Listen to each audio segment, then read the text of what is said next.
It has been over 7 years since construction began on the Eglinton Crosstown, and since then residents have been coping with an increase in traffic and noise, and businesses have been struggling due to issues with accessibility into their stores. So tonight, Metrolinx held a meeting to discuss updates on this massive project. It hasn't been the easiest. It's been very noisy, very messy on the streets. We walk on Saturdays, and that's been a big pain, having to continuously change our patterns that we walk. Construction on the Eglinton crosswalk began back in 2011. Local residents and businesses have been dealing with the headache for years now. Tonight, dozens came out to get some answers from Metrolinx at a public meeting. Being here at the open house today, have you gotten some questions answered?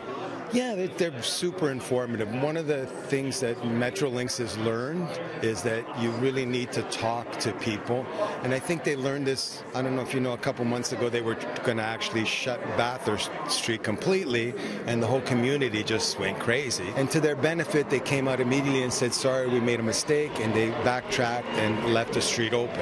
And I think they've learned that you need to consult with people. The promise, once it's complete, quicker service up to 60% faster than bus service. There will be 25 stations and stops running east to west across Toronto. It will also link 54 TTC bus routes and 3 TTC subway stations. When this is going to be done, it will unite the entire city, especially when Eglinton goes west to the airport and east to the University of Toronto Scarborough campus. That will be the one line that connects all former 6 municipalities. But business owners are still thinking about how there's a couple years to go before completion. A lot of businesses are feeling the pinch that parking is limited, that customers are concerned that they won't be able to access their store. If the stores are behind barricades, it will be more difficult to access.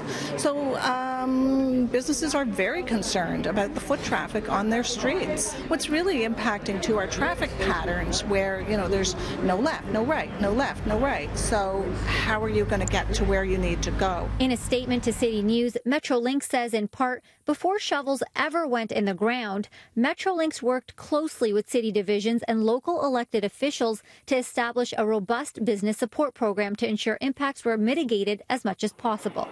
While there is frustration, there's also understanding. This is a bit of a pain, but overall we understand it's for the greater good, so it is what it is. The expected completion date for the LRT is 2021. Maleeha Sheikh, City News, Eglinton, just east of Bathurst.